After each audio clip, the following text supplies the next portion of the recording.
Welcome to the Deep Dive, where we tackle topics hotter than Taiwan's night markets and twice as spicy. So today, we are diving headfirst into everyone's favorite geopolitical soap opera, China and Taiwan. And you can forget Netflix, this one's got suspense, strategy, and a dash of existential dread. We're going to explore what might happen if things really go sideways, from quarantines and blockades to disinformation campaigns that are worthy of an Oscar. No explosions just yet. This is all about a slow boil, designed to make everyone nervous while pretending it's just peaceful pressure. You know, sometimes art doesn't just imitate life, it gives us a terrifying preview. In Taiwan, there's this hit TV show called 0-Day Attack, and it lays out a scenario that is chillingly plausible.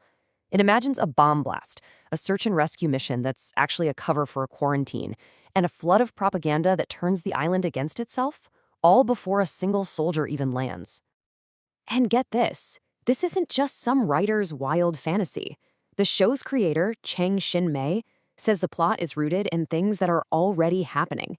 She says when you go to the front lines, you can actually feel the tension in the air. She believes China is getting ready to do something. So, how would a crisis like this actually begin? Well, military analysts seem to agree on one thing. It's probably not going to start with a big D-Day style invasion. Nope. The opening act would be far more subtle. It's all about the art of the blockade, a war of pressure designed to bring the island to its knees without firing a single shot. This is the shadowy world of gray zone tactics.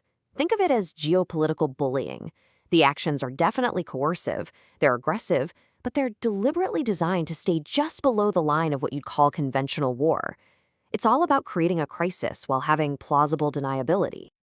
Okay, and this is a really crucial distinction to understand, the difference between a quarantine and a blockade. A blockade, led by the Navy, is an explicit act of war. There's no ambiguity there. But a quarantine, well, that's much slipperier. It would be led by China's Coast Guard, not its Navy. The goal is to demonstrate sovereignty, to disrupt things, and to really muddy the waters so that any international response could be painted as an overreaction. It's a very clever move. So here's how they could pull it off. It all starts with something that sounds boring and bureaucratic: enhanced customs inspections. Then, all of a sudden, any ship heading to Taiwan has to file paperwork with Beijing. Next, China's massive Coast Guard and its, let's call them maritime militia, start stopping and inspecting any ships that don't comply.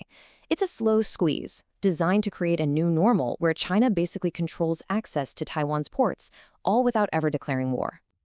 But what if the squeeze doesn't work? What if Taiwan doesn't yield and the international community pushes back? Well, that's where we move out of the gray zone and into the red zone. A full-scale invasion. Even so, you have to remember the ultimate goal goes all the way back to Sun Tzu's Art of War. An invasion is truly the last resort. According to China's own military doctrine, the greatest victory is one that requires no battle at all, to win by making your opponent give in to overwhelming pressure. But if that fails, the playbook is terrifyingly clear. It starts under the cover of massive, live-fire exercises, a perfect way to move troops without raising too many alarms. Then comes the silent attack, covertly laying sea mines near ports and launching massive cyber attacks to cause chaos. That's followed by a huge wave of missile strikes to take out Taiwan's air and naval bases. All of this is to clear the way for the final brutal step, the amphibious assault. And let's be really clear about the scale we're talking about here. An amphibious landing across the Taiwan Strait would be an unbelievable undertaking. We are talking about an operation that would make the D-Day landings of World War II look small and simple by comparison. The human cost of a conflict like that would be staggering, of course. But beyond that, it would trigger an economic cataclysm. The shockwaves wouldn't just be regional, they'd be felt in every single corner of the global economy. Bloomberg Economics actually put a number on it.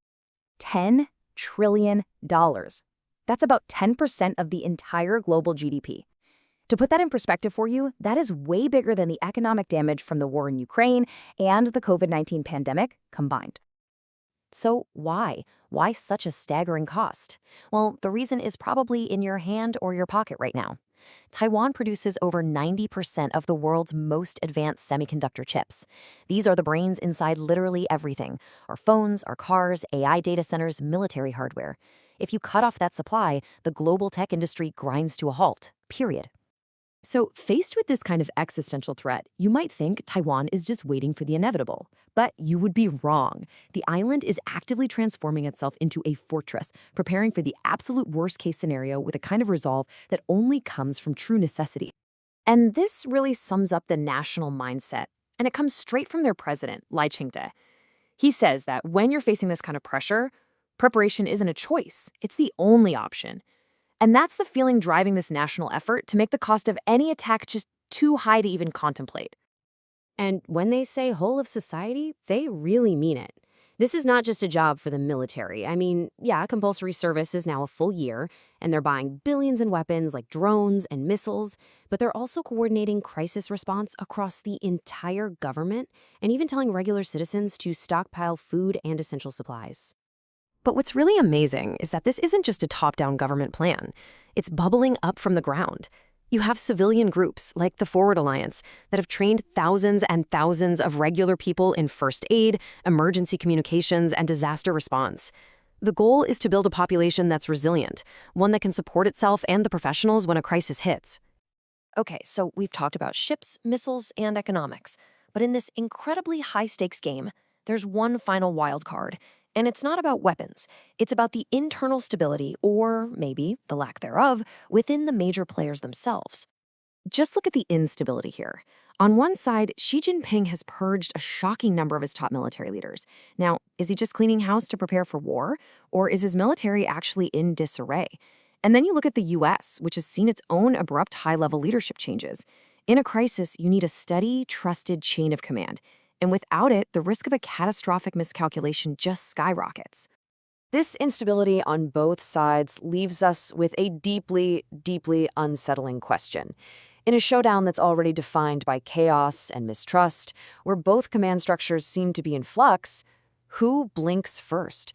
Who's the one that makes the first fatal error that could lead us all to a global catastrophe? It's a lot to think about, I know. And steering this diplomatic roller coaster from behind the scenes is our brilliant producer, FireflyHaku, the only person who can make a potential global crisis sound like a smooth jazz track. So, grab your popcorn, hit subscribe, and join us as we navigate the tension one sarcastic breath at a time. Because hey, if the world's on edge, we might as well laugh before the Wi-Fi goes out.